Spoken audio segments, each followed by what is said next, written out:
I can't even tell you how excited I am for this episode because it's one of those topics that we need to get out now before it spirals and continues to get worse. What I'm talking about are weight loss trends. Now, my guest today, many of you know she's been on before. You love her, Natalie Jill.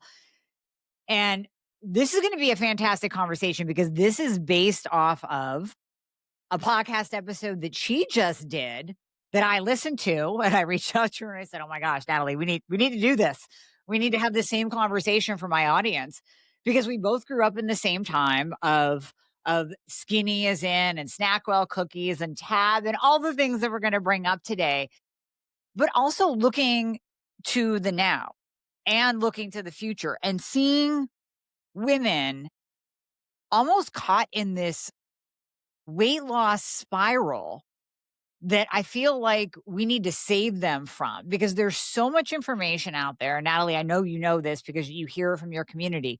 There's so much information out there, and we're starting to kind of tip into the danger zone Yeah. of becoming very, very unhealthy and doing detrimental things that can leave a mark on our bodies to our bodies. So with that, thank you for coming on the show, and Yeah. I'm incredibly pumped for today's talk. Yeah, I love this discussion. And it's we have such a interesting group when you speak to midlife women specifically about weight loss and around fat loss because it's not our first rodeo, right? We've been through all of the trends and we've seen that every single decade has like its own madness around it. It's got its own trend, its own new diet, its theme. And I mean, I know you remember back in my gosh, even if you think back to the 70s, I mean, that was the low fat craze. Remember, that was a whole big thing. And then aerobics and jazzercise and women encouraged to just shrink. It was never about muscle then. It was always about just shrinking. And then you go to the next decade, even the 80s, remember Snackwells? And thinking you could have as many Yes. as you wanted. The fat free craze continued. And then Jane Fonda was kind of the workout icon at the time. And I remember even then, the message was still thinner was better. It was always the cinched waist and how do we get thinner? And that's when metabolism crashes. I think we first started seeing them really impact people. That was in the 80s. And then in the 90s, my gosh, it just keeps going. You get the slim fast, the diet pills. That's when fen was released. And then became like that. We joked and called it heroin chic because that's really what it was. It was like, how do we get super, super, super skinny? But that's when we first started seeing this like massive metabolic damage widespread. And I know you remember, Amie, from just even high school, what was going on with all of this. Well, for sure. I mean, I remember doing aerobics in my living room because I just wanted to be skinny, Yeah. right? And everything was fat free, and actually to the detriment of an overload of carbohydrates where everything was fat free. I remember eating bowls of white rice with milk Oh, and yeah. cinnamon. That was like my mom's like little sweet treat for me. But I thought, oh, this is okay because it's fat free, or the Snackwell cookies Yeah. because it's fat free. Well, now, and I know we're going to talk about this today, but we flip to the other end of the spectrum where carbs are the enemy. They're the villain. Now we're eating nothing but meat. And it's like, wait a minute, isn't there a happy medium somewhere where we can remain healthy and fit, whatever that definition is, at the same time? So it's interesting because you all listening are probably wondering like what has changed, what's different. And what you actually should be asking is more, why does every single era create this villain? Like we create Mm. this villain and a savior. Like every era, it's this thing is the evil thing and this is the savior. It's this thing is bad, this thing will save, right? So we hear that. So we've been through all these things of sugar's bad, fat free, fat is bad. Whatever we hear these things. And what's changed now is if you look at the widespread of information, so you look at the internet and AI and social media, information is literally everywhere. And if you look at human psychology, we reward extreme over science always. You're going to reward extreme over science. So the most extreme topic's going to get the most traffic, the most downloads, the most whatever. So what happens is we've got there's always the savior and the victim, or the villain. I'm sorry, the villain and the savior. And now you see this everywhere and we get this really divisive confusion. Yeah. all over the place. A lot of confusion. A lot of confusion. And people are saying things on social media that they're not even true. They're not even based in science, but it's basically clickbait. And I don't know about your community. I mean, we share almost the same community. Women are believing it and they're questioning themselves. I mean, just the most ridiculous, ludicrous. I literally saw a video the other day where there was a guy in a grocery store and he said, and I quote, and ice cream, it has cane sugar and that's good for the thyroid. Whoa, What? interesting. Yeah, we've gotten really Right? off track when you're saying that. Right. Like it comes back to what you said about confusion. I'll say women, I mean, people in general, but mainly women, because it's us that care the most about our Yeah. body shape and size and all of that. We are the ones that get sucked into the trends. What if they start believing all of these bizarre, crazy, ludicrous things on the internet just because it's clickbait? And then they do detrimental things to their own health. So your question is, what if they start? And I think the question is, why does this continue? Right? Because why it continues is a whole different topic because it's going to keep continuing. And the more we have AI, the more we have going to have comparison. And what's happening is all these filters and AI is creating impossible standards. So even people at their peak amazingness, they're as fit as they can be. They look incredible. They're healthy. Even they are not good enough compared to AI or compared to these flawless filtered versions of themselves. So what happens is we get even a deeper issue happening with comparison and a deeper amount of information overload. And this is just a vicious tornado that keeps spiraling. That keeps Right. spiraling. Yeah. That's true. So we kind of start, you start there and then you look at the addiction of trends that pop up. So you have addictive trends that pop up. You start seeing more in your algorithm about it. You start believing that that's the thing, right? And now you have a comparison thing because so and so is telling me I need to be carnivore or keto or vegan, and look at them, and you don't even know if it's a real person. Is it an AI person? Is it an altered person? Like, what is it? And now we've got this fighting back and forth around what's the right thing, what's the, it's worse than when we were in high school. In high school, you had your high school class, you had your friends, you had the snack wells in the grocery store, and you had the TV commercials from the 3 channels that we watched, right?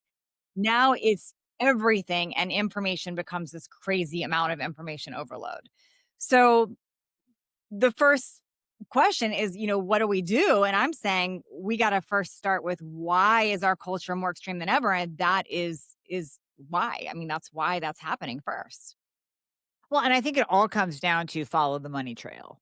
So whether it's an influencer posting something extreme to get likes or Yeah. clicks or shares, or it's the pharmaceutical industry. And I know we're going to talk about GLPs today, which I want to. It's the pharmaceutical industry looking to make a buck and pushing this magical, it's the magic pill. It's that magic pill that we wished for in the 80s that finally came out in a GLP, but is it really? And that's what we Right. have to really break down and uncover. Yes. Yes. Absolutely. So what I'd love to talk about with your audience, and I think we're kind of headed in that direction, is let's talk about what our stance actually is and where we look at these extremes. Because I think we all see why this confusion is happening. I mean, I hope you're seeing why this confusion is happening. And then you take into fact that that's not going to go away, this desire to feel and look our best. Like that's just a thing. And every time we see a big push on the body positivity or this accept all, it just is never it's not going to work. And I'll tell you, it will never in our time. We're not going to convince all women not to care about how they look. It's just not going to happen. Period. So whenever I hear like a new influencer somebody's trying to be an influencer pop up with like enough of the people trying to look great and whatever, it's not going to work because there's too many people that want to feel and look great. I mean, that's just, you're in a better mood when you feel and look great. You're going to be more productive. You're going to work harder. You're going to everything feels better. You're going to be in a Exactly. better mood. So you can't convince people not to want that. That's the first thing we have to recognize. Right. And it is just it's not healthy to carry around large amounts of excess body Yeah. fat. I mean, Yeah. that is the bottom line. But we have to find that middle ground where we're not going to the extreme and becoming twiggy like in the So 60s and 70s. exactly. So I would say the very first thing I want those of you to lean in and listen to, because this is important here, is the very first thing we've got to do is actually decide what it is we actually want for ourselves outside of the opinions of others. So the first question I'm going to encourage you listening to ask is, what do you actually want? Not what does Natalie, Jill, or Amie want for you? Not what does my husband want for me or my friend want? What do you want? And what's your personal goal? Like, I can share mine, and Amie, I'm sure you can share yours. Like, for me, I want to age optimally. I'm not afraid of aging. I want to age optimally. I want to be functionally fit. I want to have my energy. I want to have my focus. I want to feel confident. I don't want to be distracted by how I look or feel. I want to feel good. I want to be in a good mood. And I want to be able to do things. Here, as we're recording this, I'm at my friend's house in Zihuatanejo, and she's almost a decade older than me. And we have her house that they just did here has a tremendous amount of steps and hills. So to get from her house down to anywhere, they don't drive here. You have to go up and down a lot of steps and hills. And it's amazing. And we've been walking everywhere while we've been here. And it's not easy. It's challenging. You get a little winded after dinner walking back up. But I love what she said. She said, we intentionally chose this house as we're aging because we don't ever want to stop being active. I want to be able to do these stairs into my 70s, my 80s, my 90s. So for her, her decision is that heck, she still she trapezes in her 60s. So for me, when I say what's my decision, I want to age optimally. I want to be as healthy as I can be. I want to enjoy my life.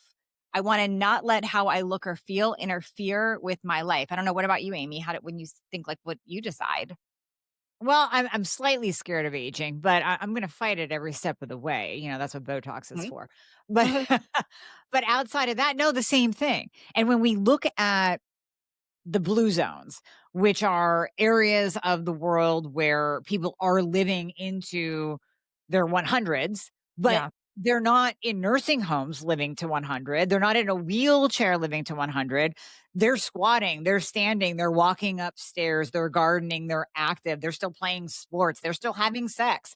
Like it's all the fun things of life that just extend out into what is called old age, but feeling really like we feel now, even 30, 40 Yeah. years from now. I mean, that's the goal.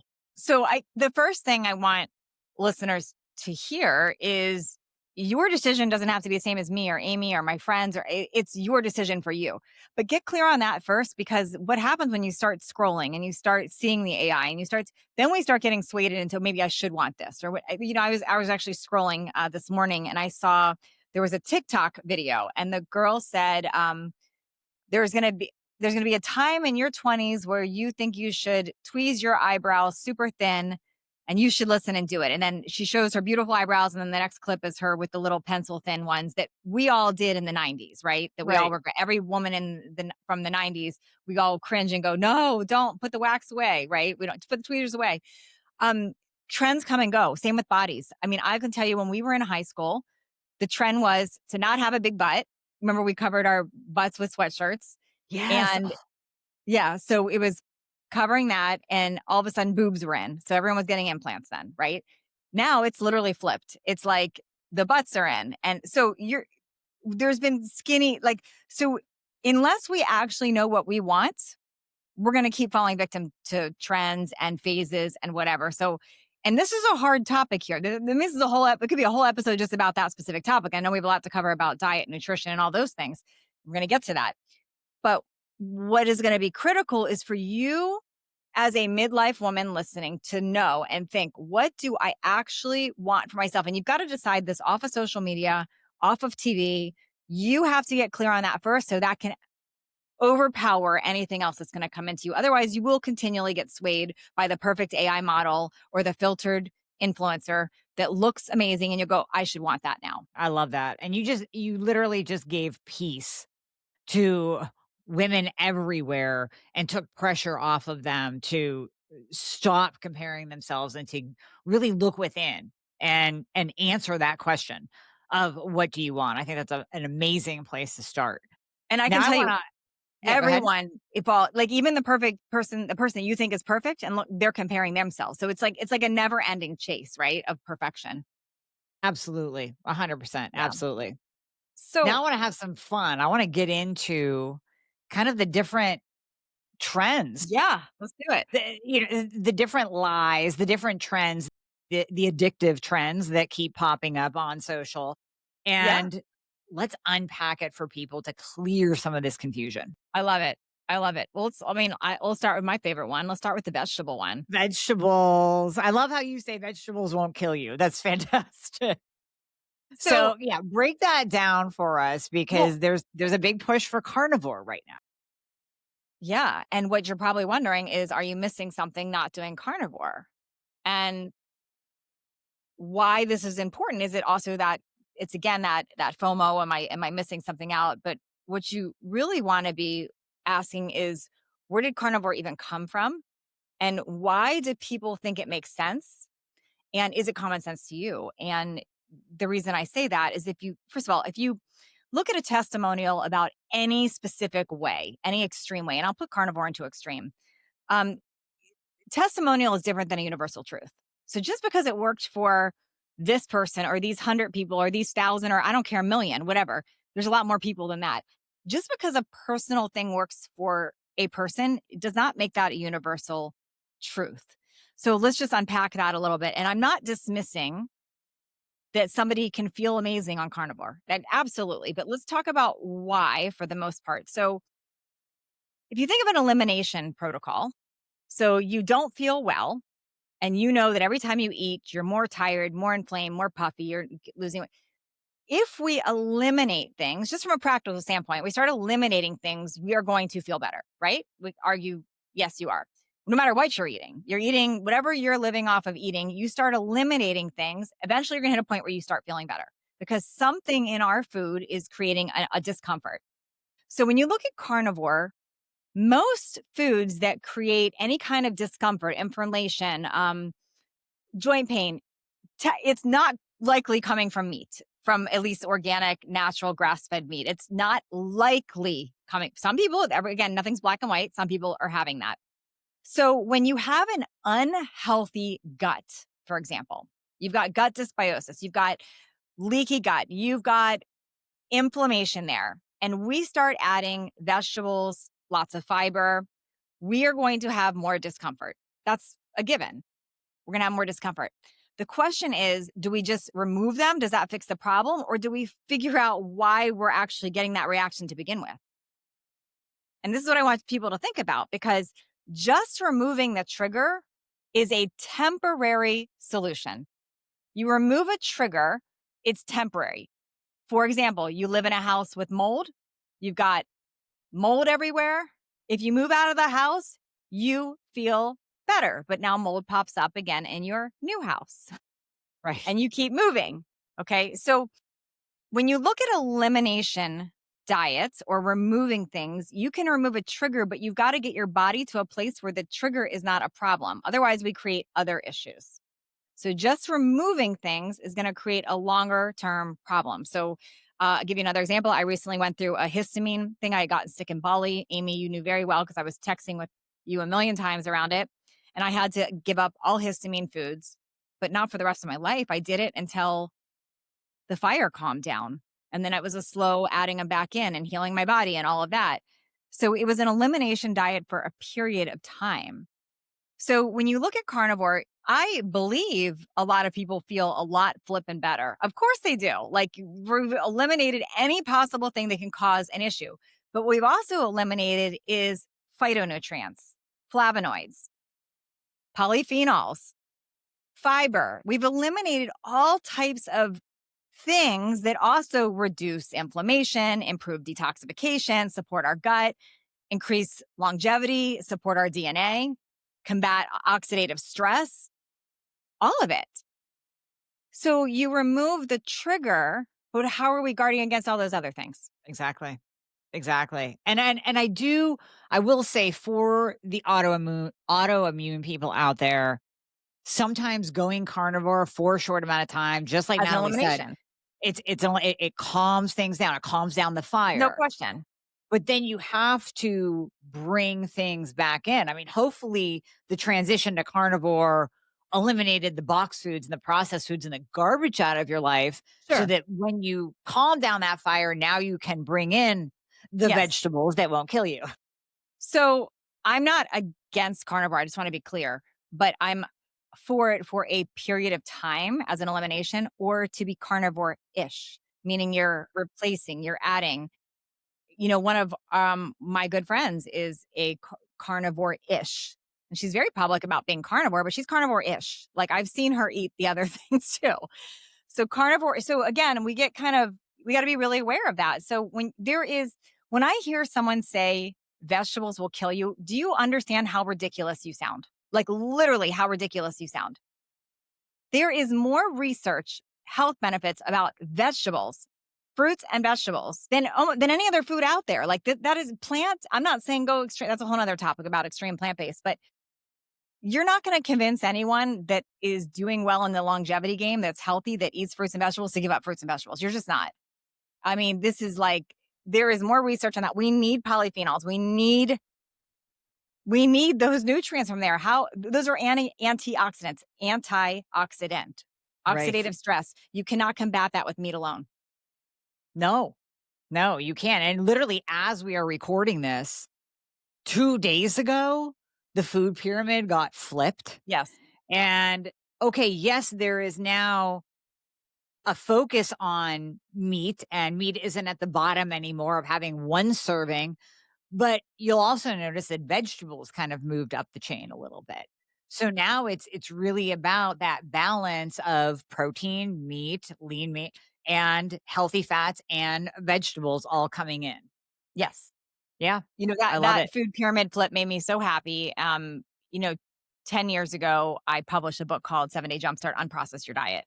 And it literally was that food pyramid. It's literally that. And the thought process behind it is eating natural, real, primarily unprocessed foods. Not perfection, not never ever touch something else. I'm not saying you'll never catch me eating something that you wouldn't approve of. I guarantee if I'm sitting next to you and you have a gummy bear, I might eat one or Reese's peanut butter.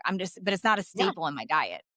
But that's right. the point. But I also won't have a stomach issue or inflammation or anything flare up because of one gummy bear. So there's this again, you can eliminate yourself to an extreme, but at what cost and at what life? And I want people to recognize very few people that say they are strict carnivore are actually strict carnivore. There's a lot of smoke and mirrors. And I believe me, we have seen these people at the masterminds, at the like there, it's carnivore ish.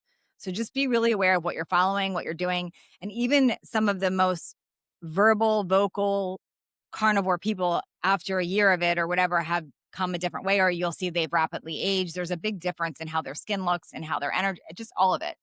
Just be aware of that Well, too. one thing you said on your podcast that really hit home, and a couple specific people popped into my mind when you said this, is that when you look at the carnivore extreme people, or even the extreme biohackers, Yeah. they don't look good. No, Look at how if somebody is giving you a message, look at how they look and then that's right. decide if you really want that message. I mean, just look at Natalie. She's 54. Okay. That's somebody I want to listen to because obviously she's done some things right, but when you see an influencer that looks 10 years older than they are, maybe take their advice with a grain of salt. Yeah. Yeah. As Yeah. our Exactly. good friend Sabrina says, she says, should we can let's compare labs and abs too. So if Labs and abs. what's working for you is working, it needs to be working all the ways around. So just again, I'm not talking about temporary. I'm not talking about you're doing something as an elimination. That's a totally different topic, an experiment, but not if this is your lifetime and you're saying I'm going to do this the next 10 years, you really need to think that through. Yes. Let's Totally agree. the next one, the hot topic is carbs. And Boy. carbs are very confusing to people for some reason. And what you want to what you're probably wondering is like, what's your stance on them? Are they good? Or are they bad? And what I want you to be thinking is, what's the beef with carbs? Like, what's the beef with carb? What's the problem with carbs here? Because the brain uses 20% of our energy, right? And it functions best with glucose. We're going to get glucose from carbohydrates. So when you cut carbs too low, that's the first thing. You're going to have brain fog, irritability, poor focus, anxiety, depression when you cut them too low. Now, there is a point of cutting them where it's great. And we can argue about having a state of making ketones and where that's going to do for your brain function. But I want to back up for a minute and just talk about carbs in general. And carbs is a very big category. Like, I bet many of the listeners aren't even aware, and a lot of you are going to go, duh, of course you should know that. There's a lot of people that don't even realize that vegetables and fruits are carbs. Right. I was going to ask you to break it down because I have had that question before. Like, what is a carbohydrate? I'm Yes. like, really? We're in 2026 and you're asking. So, can Yes. you break down It's the the same people categories that think of eggs are dairy, by the way. Eggs are exactly? not dairy. Okay. So same people. But anyways, not to, I got off topic there.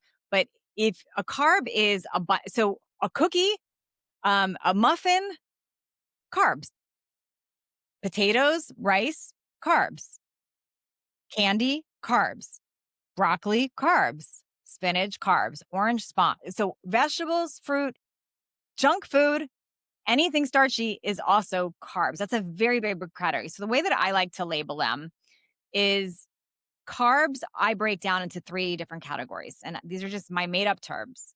Okay. Not ideal, better, and best. So let's go with not ideal, better, and best. Not ideal is what you're thinking: candy, junk food, sugary cookies, sugary muffins. Not ideal. We know that. Not ideal. I don't have any problem with you taking those out of your diet. No problem. Better maybe is grains. So oatmeal or I'm not personally a fan of grains. That's a whole nother topic, but I'd say it's better. It's still carb. It's better than your junk food and your candy, right? We're not going to argue that licorice and gummy bears or M&Ms are better than oatmeal. That's just not true. So even if you're not a fan of oatmeal, I would say it's better than that, right? But ideal carbs are things like fruit, low glycemic fruits, vegetables, and I like sweet potatoes and potatoes, adding those in too, which could be a vegetable. It's really a starch, but whatever. It's a carb.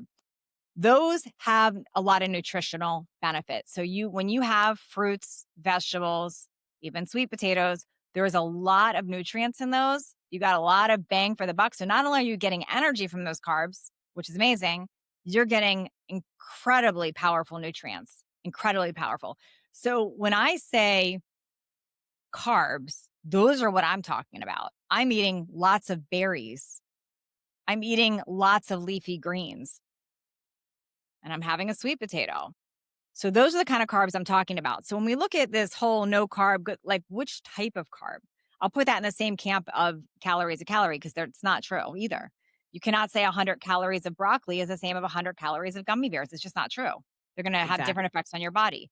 So when we look at carbs, we want to look at what type of carb first. And then I want you to look at there's a difference between low carb and no carb, right? No carb, I think, is fully dangerous. You're going to do zero carbs for a long time. That's dangerous. Low carb, depending on what you're doing, could work for you, could. But again, who are you and where are you starting from? Because it also can spike cortisol and keep you wired, anxious. And there's all kinds of variables there. So this is where women have got to be in detective mode and go, okay, let me understand carbs. Could I make better choices on the carbs? Can I lower them? But before you just say I'm going to eliminate them, you have to think that through. And I always say your labs do tell us how you should eat. So listen, if you're a type 2 diabetic and you have, 50 to 100 pounds to lose, and you know that your body takes carbohydrates and makes them into sugar and increases your A1C and increases your insulin Yeah. and packs on the pounds, then yes, you might have to do something like a very low carb or ketogenic diet to get that under control, to get that A1C down, get out of that inflamed state. But then at that point, you start reintroducing the good carbohydrates, the best ones, the root vegetables, the fruits in moderation, and then you see how your body does. So again, you can use these extreme diets as temporary tools to get a health condition under control, but at some point of time you have to come back to the middle and give Yeah. your body the nutrients that it needs. Yeah, so what many people are, like, wondering or debating about carbs or no carbs, and what you wanna consider instead is what kind of carbs and what are they actually doing for my body, and then what if my belief system has not been serving me? Because that's another big thing. A lot of women go I'll hear women all the time go, I'm so good, I'm having no carbs," and what if that's been the problem? We've been looking at this wrong. And you just said good equals no carbs. That's ingrained in their mind, no pun intended with the grain. Right. That's ingrained in their mind that, okay, I get a gold star if I don't let a carbohydrate pass my lips today. Yes. And that's wrong thinking. Right, and then it's the same people that are putting, like, a Jolly Rancher in their mouth while they're getting their nails done, right? Like, they see the so I'm just saying, like, for that same calorie count in the Jolly Rancher, you could have had a whole bowl of leafy greens I'm just saying there's different carbs are all different, and you could have had nutrition from that, like, really great phytonutrients, oxidative that's gonna combat oxidative stress, so just is again, it's picking what you want. And then another thing I want to talk about with carbs is that's our fiber. I mean, we're going to get fiber from the right carbs too. Now, you're not going to get fiber from pure sugar. That's not going to happen. But you eat a whole fruit, you eat the vegetables, you're going to get fiber. And without fiber, we're going to slow down digestion also. We're going to slow down elimination. We are going to have an increased risk of cancer in every direction without when you're not having any fiber. Oh, yeah. Estrogen detoxification relies on Huge. fiber. That's why we're telling menopausal women, like, hey, add in a little bit more fiber when you're on that BHRT because we want your body properly processing and methylating and detoxing the estrogen that you're giving it. Plus, y'all, eating just meat is just gross. I'm sorry. It's just gross. I mean, it's like and it's just not necessary. And we know having a strong, healthy gut is key, and you cannot possibly there's no possible way to have a strong, healthy gut without a diverse diet. There just isn't. If you're not eating and adding in diversity, how are you gonna have a strong gut? I gotta tell you, I've said this for a long time. I would love to even try carnivore, but there's something inside of me that blocks me every time. And I think it's almost like an innate intelligence of my body saying, "No, no, no, no. Be carnivore-ish, please. Like eat and I always divert to sweet potatoes, root vegetables, and they always tend to circle back in even when I try to do carnivore because it's like my body knows. Yeah. My body just knows. But I don't disagree that people feel better initially on it. It's the long term and as we're aging and the problem. And I know we both commonly know many doctors actually that did carnivore for a period of time and it really messed up their metabolism, messed up a lot of things for them later. So Exactly. I just that's my thing. Um, you know, let's talk about extreme protein in general because I love protein but I want to just talk about where that even came from initially and that was the bodybuilding culture initially of bodybuilders would eat protein every few hours because it was the belief set that your body couldn't metabolize that protein and help turn it into muscle unless you were giving it a break and eating small amounts every few hours. So it would get divided throughout the day to help doing that. And I remember even thinking, my gosh, in the early 2000s, that if I didn't eat enough protein or I skipped a meal or I went more than 2 or 3 hours, my body was going to eat its own muscle. Do you remember thinking that? Oh my gosh, yes, and there was a time I went to 200 grams of protein. Oh, girl, I gained weight. I Yeah. I gained rapid weight because it was too much. Yes, because Yeah, excess calories in any form is going to lead to excess fat on our bodies. I mean, if you can't use it all, just because it's protein doesn't give you a free pass there. It still turns to excess calories in general are going to end up as stored fat on our body. But 150 to 200 grams of protein a day is not required for most women. right. And that's I would controversial. I agree. see people talking about I mean, Amy, you and I probably have a difference in how much I'm just curious, like how much you pretty much eat in protein. I'll share what I do. Normally hit between, I would say, 90 on a low day and then probably 120 on a high day. I don't ever Okay. hit 150 or above. We're about the same. I would say Okay. I'm probably on average 100 to 120 on Mhm. average, but I will say there's many days where I'm getting a lot less and I'm not forcing it in. Oh, so I'm not freaking out if this day I only had 2 meals with a good amount of protein. I'm not freaking out. And for to give you an example, I think that we need to work with our bodies more. So I don't happen to be very hungry in the morning. So having 7 eggs and steak is not going to be my thing in the morning. I just don't do it. I have 2 eggs in the morning with my fruits and my vegetables and my that's what I do.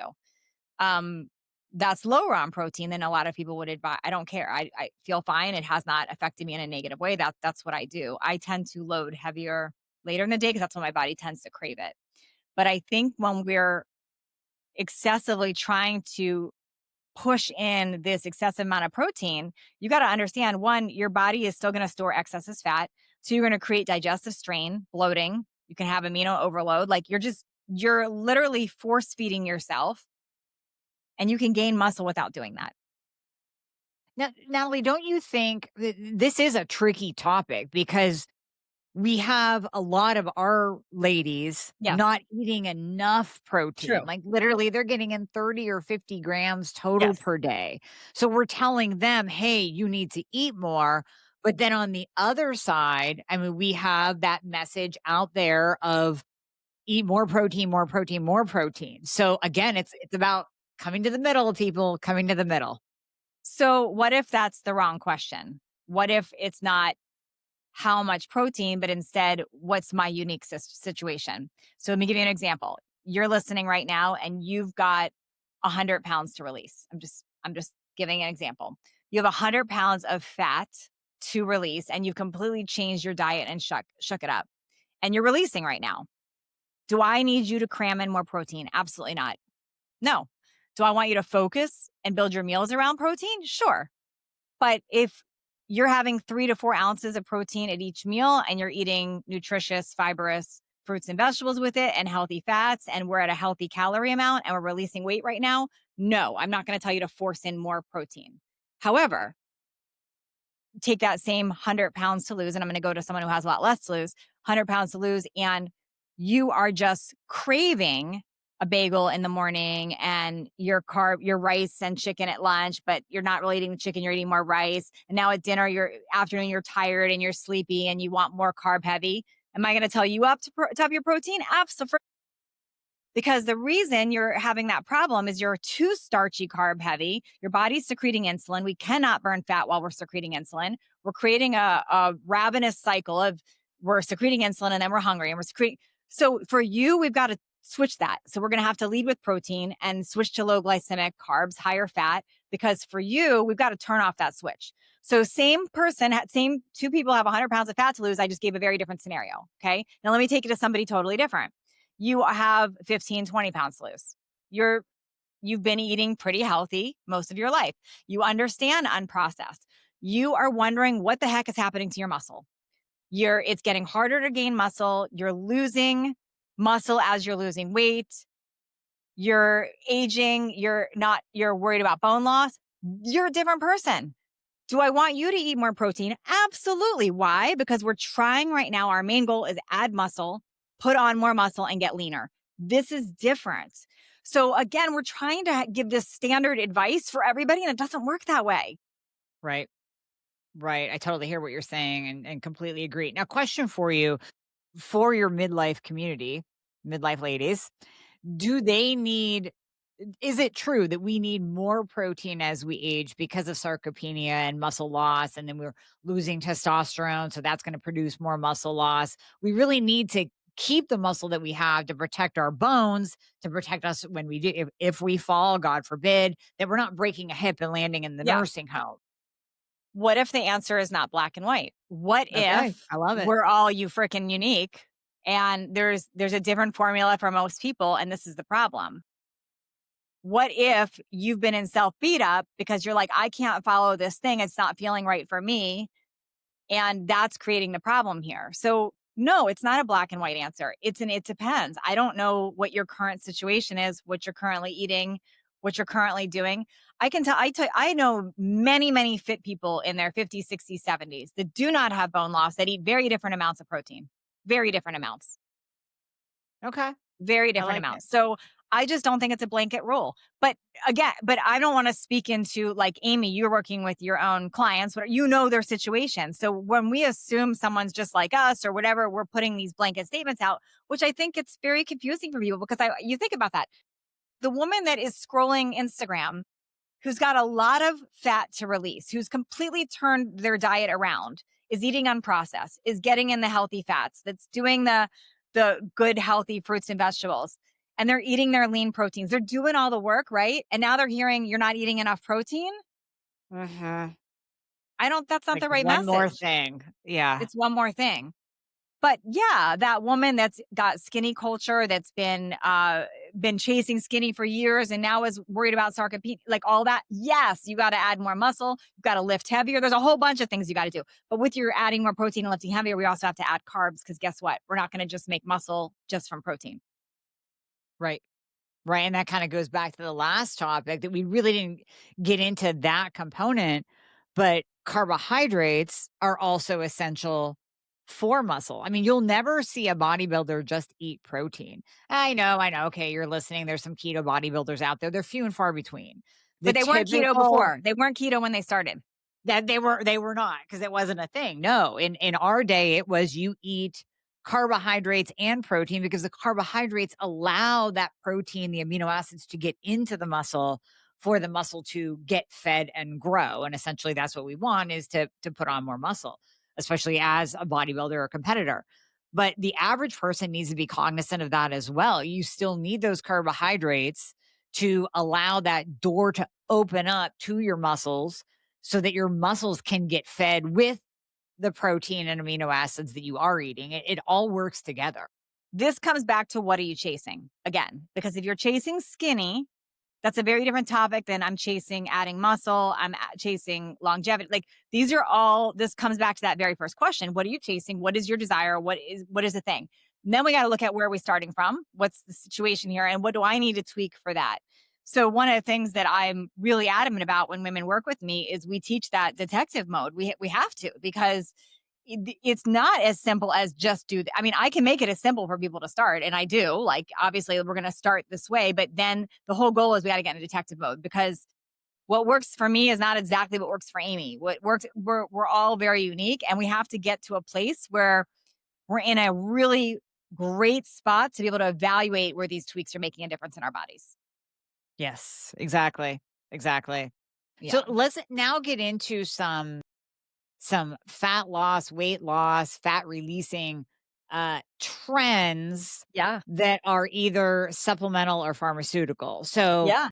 supplemental, I wanna kinda go back to the days of fen-phen, ephedra, which, okay, those have kind of gone by the wayside, but they have been now replaced with people using nicotine patches, which I've Yes. talked about nicotine on the podcast before in relation to, cancer and using it for health and not for weight loss. People are using higher dosing for weight loss. They're still putting in stimulant formulas, abusing Adderall to lose weight. So, what about that whole trend?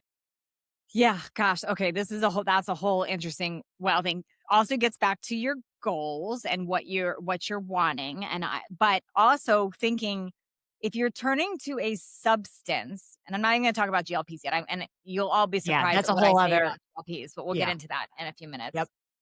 When you're looking for a substance to lose weight, you got to again go back and ask yourself why that. Again, what's your decision? What's your goal here? Anytime you speed up your metabolism and create that adrenaline rush, you're speeding up your metabolism basically, so you're burning more calories at rest. It's also just every pro has a con, right? Every yin has its yang. So you speed up your metabolism for something. What are we doing to our heart rate? What are we doing to our adrenals? What are we doing to our stress? So when you do that, there's going to be a rebound from that. So just know that there is no such thing as a free lunch. You take something that's ephedrine based, you're taking an off label ADHD medicine, you're doing something like that to speed up, there is a rebound effect always. There is always a rebound effect. So when you stop it, you gain it back. You've slowed down your metabolism. Now your body's relying on that. So it's just, again, you thinking through that. Now, Is there research that things like caffeine, all that will help speed up your metabolism? Absolutely, there is, because while you're taking it, everything is working at a faster speed. It's like you become the Energizer Bunny, if you think of it that way. Energizer Mhm. Bunny runs faster than the turtle. So it's a temporary thing. My concern with the nicotine patches, and I know you're a big fan of them, and that's a lot of my friends are a big fan of them, Low is dose, though, okay, very low low dose. dose, not the high dose for weight loss, right. My concern is that it's still addictive. So once we are adding it, what's the plan? Is it we're on it for the rest of our lives? And maybe if your answer is yes and you're okay with that, that's fine. But there's just a rebound to everything. So, I don't know. I don't know how to answer that other than you have to think about that. Is that a lifestyle change, or is that I slap something on that now becomes part of my rest of my life I need? Well, that is true, and that's a different lens to look at it through, and it comes back to your question of why are you doing it? Yeah. So, I'll throw on a nicotine patch because I'm still in that whole cancer prevention mode, Yeah. but I never even thought to use it for weight loss until you were telling me, "Oh my gosh, people are using this for weight loss." I'm like, "Oh, okay. I didn't So even when know that." what are the benefits when we talk about, and this is not my education here about as far as why does nicotine, we grew up learning nicotine bad, cigarette. Why? What is this pivot to nicotine being healthy? Is it because it gets stress down and gets cortisol down, or what's the thought process behind that? I don't even know.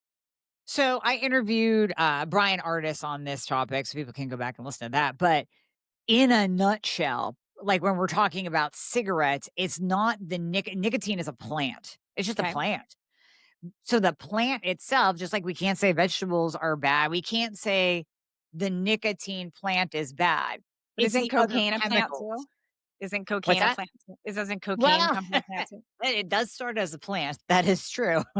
That is true. But you're right. It's what do we do with that plant to alter it so it then becomes an addictive substance. Mm. So in a cigarette, it's not, I mean, hey, look at the Indians. They were smoking nicotine, they were fine. But now we have big tobacco coming in and putting Okay. filters on it and the chemicals. He said that there are over 200 different chemicals in one cigarette. Wow. So it's the chemicals that are then producing the So addictive when you wear a nicotine patch, what is the feeling? Is it grounding? Is it like calming? What is the benefit of it that we feel, or nothing. you don't feel anything? You feel nothing. I feel nothing. So Nothing, because I'm when using it such a lot. I'm using like 3 milligrams. so you're cutting like a patch that you would buy at a store. You'd because they even Oh, yeah, some of those patches come in like 25s, oh, wow. or 21. They usually go So like 3, 7, 21. Yeah. I am thinking when I hear about people using them for weight loss, they're doing these high doses, or they're actually turning to smoking or vaping or things like that to create that stimulant to not be hungry and lose weight. And To not be hungry. Right. that to me is, again, you're taking something external that you're going to be relying on for life. That's my concern with it. It's an addictive property. Again, and not it's actually interesting because when we talk about GLPs, you'll have a different opinion about that, and why.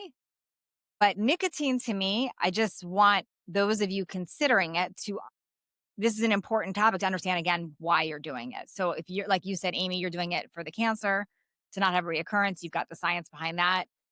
Before you're grabbing it for weight loss, you got to understand the yin and the yang to that, like what's happening by adding this on.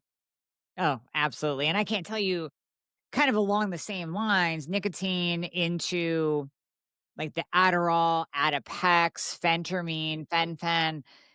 I've seen women on these drugs, and like you said, it has that rebound effect, but it almost completely destroys their adrenal glands. And that's really what I see. So they gain the weight back because they have no cortisol regulation whatsoever. And of course, anything extreme, there's going to be an opposite.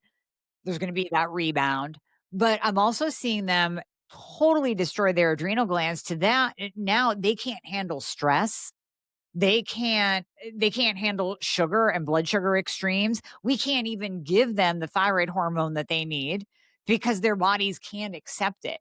They're in such this heightened fight or flight mode that their bodies can't even take in the good hormones that they actually need to have a metabolism. It's like their body just fights back. It's crazy. So for years, we talked about unless you're sleeping on a rock, you heard about depression and anxiety, especially in midlife women. So depression, anxiety, they typically go together, right? You've got anxiety followed by depression. It's like they literally work together. So if you are depressed, you likely had a time before that was an anxiety driven state that then creates depression. It's my understanding, it's my belief that that's sort of been replaced with this idea of cortisol and adrenals. Cortisol is the stress state, right? Adrenals are what then regulate. And so adrenal fatigue is kind of the opposite. So adrenal fatigue and and cortisol have kind of replaced this depression anxiety thing. And then we went another step and we call it nervous system regulation or dysregulation, which is also the same thing repackaged. When you think of depression and anxiety, it has this sort of like shame or hush hush around it, right? People are like, they don't want to admit it, don't want to talk about it. Cortisol and adrenal got kind of, again, people debunk. It's become that. And now this new idea is nervous system regulation or dysregulation, which I think was a good marketing plan because it's new, it's fresh. And even just hearing those words, people think, well, I want a regulated nervous system. I don't want a dysregulated nervous system, right? We want a regulated, because if you have a regulated nervous system, you can handle stress, you're calm focus, you feel good, right? It's like this normal thing. So when we talk about stimulants, like high level stimulants, like you mentioned, the fen-phen, the ephedra, the high levels of nicotine, we are creating a nervous system dysregulation in a huge way, a dysregulation. Almost every disease, almost everything that can go wrong in our lives comes from this nervous system dysregulation. So when you look at it that way, I want you to really ask yourself what you're doing the stimulants for. Are the stimulants for a temporary thing to speed up metabolism at a cost long term, or is it really being used for your focus because you've got ADD or whatever it is? So that's how I'm going to explain it. I know it was a big, long-winded answer there, but it really is just creating anxiety in your body, which then creates a state of dysregulation. And I totally agree with you. And I'm going to layer one more thing on for the audience. I'll speak for myself and then I'll pass it to And I you. wasn't talking about nicotine patches, specifically low dose there, Amie. I was talking about more like these high level stimulants. Yeah. Oh, right. Absolutely. Yeah. The Adderall, the fen-phen, all of that. The high levels. Yeah. Everything that we're talking about, I have done to myself at one point of time or another. So please do not think that we are speaking from a lofty pedestal looking down upon you if you have tried Adderall or fen-phen or nicotine or carnivore or anything, because We used to do a we've been stack of there. ephedrine and caffeine and aspirin before Oh, the we damn cardio. near died in the 90s and early 2000s from hydroxycut, right? I mean, we're coming to you from that Yeah. place of experience, and I can honestly tell you, I remember those crashes too. Yeah. I Oh, yeah. remember the cortisol crash after taking a stimulant that got me up here, and then all of a sudden it's 2 p.m. and I am ready for bed Oh, yeah. because I have nothing left. Oh, yeah. It's Yeah, huge. So yeah. that's where we want to look at that. Now, getting into something The big different one. is The the big GLPs. topic. Now, and The I want to GLP. just kind of make this is also another thing that keeps coming up is people are wondering, like, is this an either or, and like what's going on, and is this going to, are they even going to be legal, and why isn't the government stopping, like there's a lot of questions that people are wondering, like what if, and what are they long term. And I look at it through a little bit of a different lens, because what if literally this is groundbreaking science that could turn off obesity? If I so just follow me for a minute here, like if you're listening and you've been against them or whatever, what if really having lack of GLP in your brain is a bigger problem than we've realized? Just like having not having your pancreas makes insulin would create type 1 diabetes. What if this lack, we have some groundbreaking help there? So let's start with that. Okay, I'm going to talk from a place of positive first. I think personally, and this is just Natalie's opinion, I might be a licensed master sports nutritionist, but it's just my opinion here. I think it's stupid not to have an open mind around that, because this could be groundbreaking and we do know it's helped a lot of people. So for the people that it's truly helping, I think it should be more accessible and we should have more information and support around it. That's the first thing I'm going to say. Where the problem has come in is it's been being used very, very extremely off label from obesity. Very. Now, I think it is groundbreaking for obesity. I also think it is very, very important for people that are dealing with disease or going down the path of disease Yes. in helping with inflammation and helping turn things around. Heck, there are studies showing we've all known, first of all, how negative a high A1C can be or how negative a high blood sugar can be on our health. So when you're pre diabetic, which by the way, what Amie and I would consider pre diabetic is very different than Western medicine typically would. We have a much lower standard there. I believe that if you are creeping up in the 5'1, 5'2, 5'3 and higher, we're putting ourselves at higher risk for things, right? So Yes. we know that having a lower blood sugar, which is where the low carb thing came from, by the way, to begin with, but wrong answer to it. But the original thought process is to get our blood sugar lower. If there's a way to reduce inflammation, to reduce blood sugars, to be more preventative, also, I believe GLPs have a strong place there. They do. The problem I see right now, there's a lot of problems I see, but I'm going to explain the biggest ones. Number one, they're only available pharmaceutical wise in one dose. Period. Like you get Ozempic, it's one pen. You get what you get the Trizepatide, which is I don't know all the names for them. Monjaro, Wegovy, they're all different names. Whatever you're getting, it's like a one dose pen, right? Which you that's great for obesity, but saying that somebody that is struggling with chronic high blood sugar or is putting themselves at risk for other things that's not obese needs that same size pen, that's a problem right there. What I see is happening is one is becoming this black and white argument like we talked about at the beginning of this episode. That it's getting too black and white extreme with too many opinions of what people should do for their own health or not do for their own health. You've got obesity doctors arguing that the biohacking community shouldn't be using it for longevity. You've got longevity saying, like, it's like too much information arguing all over the place. What if there's actually more to this and it's more groundbreaking than we realize and we need to learn to work with it? Which is what I choose to do with my clients, honestly. I am not against them at all. I'm for education around them. So if someone's working in my fat loss programs, they're working with me and they choose to do that, I want them to have the education.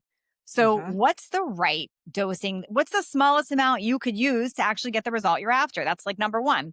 Number two, what are we doing to actually preserve muscle, to use it to get healthier? Versus are you using it just to follow a trend, which is what we talked about earlier? Because I think it is fueling right now eating disorders and trends.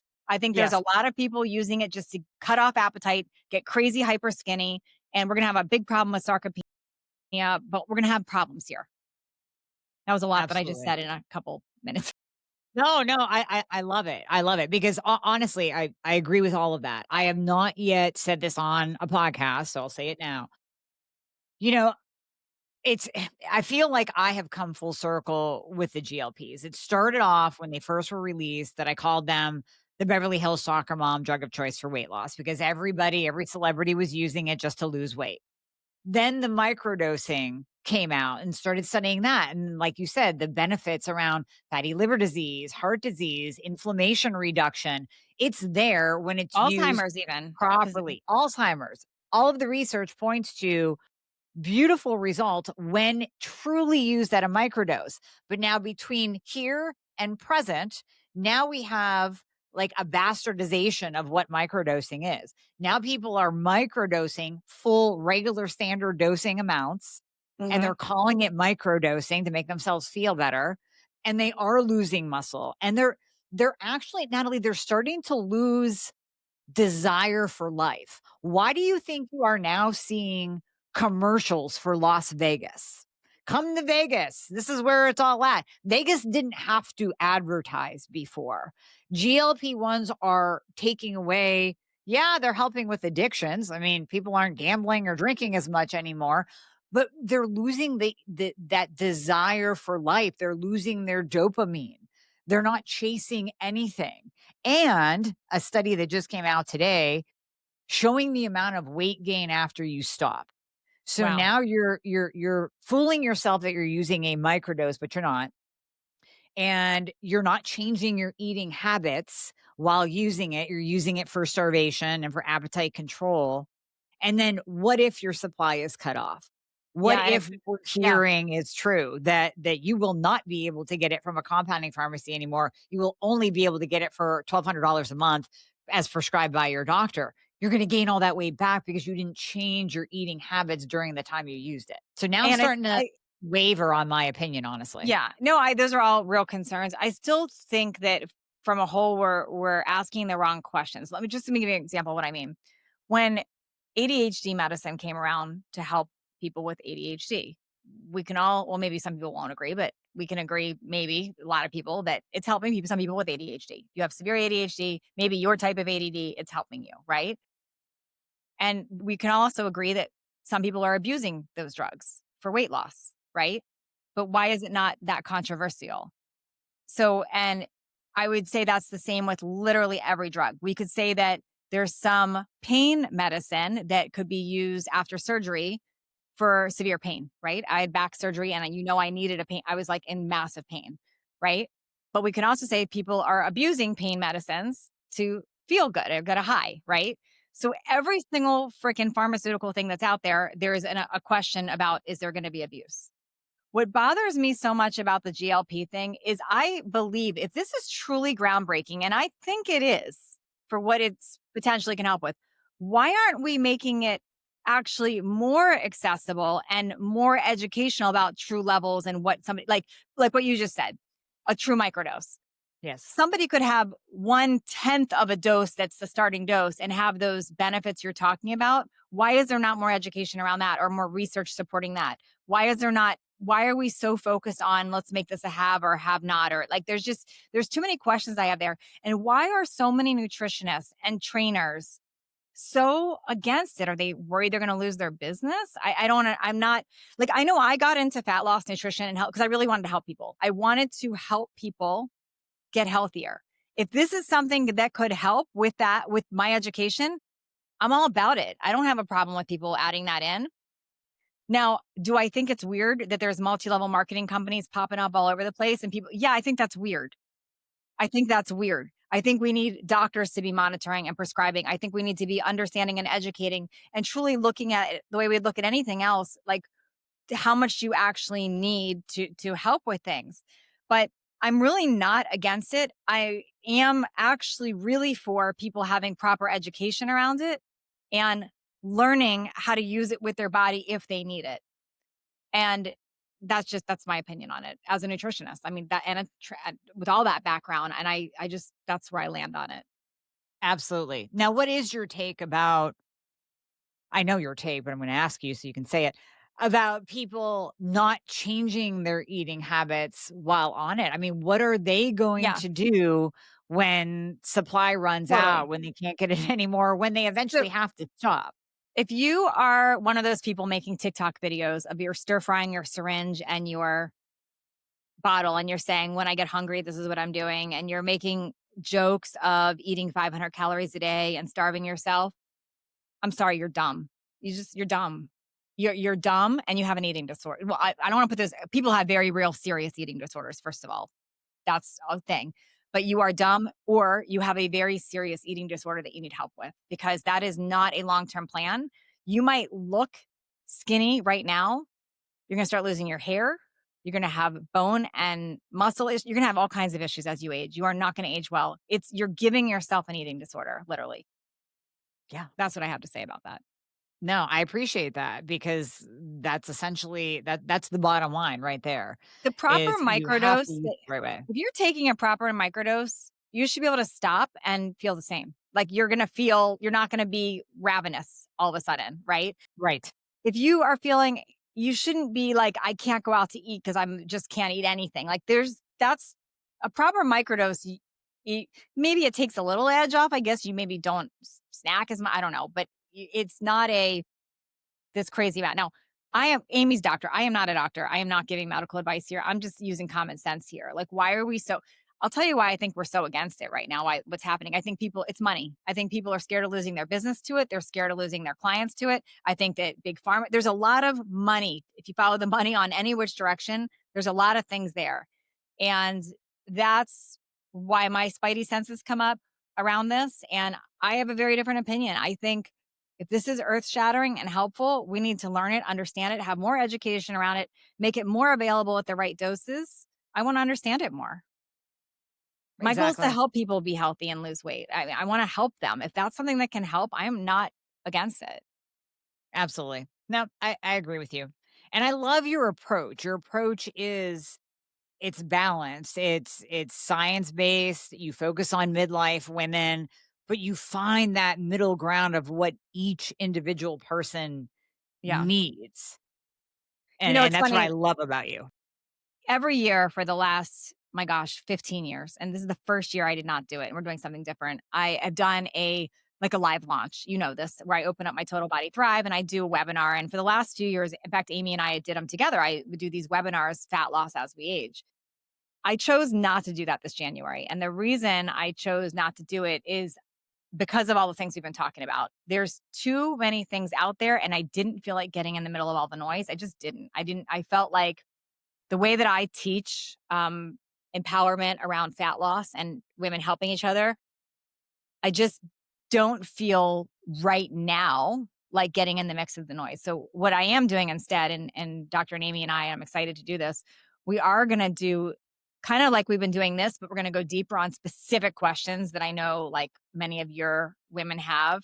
We're going to do something that we've not tested before, and I actually can't wait. We're not doing a webinar. We're going to do a live Zoom where we actually like you can see us, we can see you, and we've got questions that were already pre-submitted that Amy will start. It'll be like a live taping that you can actually hear us, but we're going to be answering all your questions too. Like, so if this is resonating with you and you're like, well, what about this? Or what about that? Or what about my specific situation? I want you to come to this because we're doing it only one time. And it's an interactive discussion. And we're going to literally get in there and coach you on what's going on with your particular situation. And I love Q&As because that's where I guarantee you questions have popped up in listeners' heads throughout this conversation, and this is where they can get that clarity. They can literally ask their questions and get such deeper clarity on everything that we just discussed here and really find what they need to do for them. Yeah. So And that's this the is key. going to occur on Tuesday, January 20th at 3 p.m. Eastern, 2 p.m. Central, 1 p.m. Mountain, and that'd be noon Pacific. And we're going to put the link down in the show notes for you guys to register. You know, there's nothing like big that you have to do. Just click that link so you're going to get reminders and you're going to get the Zoom link sent to you so you can join us live. And it's regular Zoom, so we can see you. So you can see us. But I want you to, and I just want you to come if you seriously want some coaching around this and questions. It'll just be for the people that are on the session. But it's one of the things that I love to do. Amy loves to do. I love to actually coach women. And I know you're probably hearing this and it's confusing because there's so much information overload out there. And you're like, well, how much more information can I take? And what I want you to think what if getting your questions answered there could be the difference for you. Like, what if you showing up and hearing some of these and having a real, true interactive discussion, not a webinar, not somebody talking at you, but you can actually get your questions answered? What if that could be the breakthrough for you so you can actually release that weight finally and feel good this year? Just clear the confusion. I love it. Just let's clear the confusion for people and get them to their goals. So beautiful. I'm so happy you agreed to do that. I love Q&As. My audience knows I love Q&As. So that will be happening on January 20th. So basically a week-ish from when you're hearing this.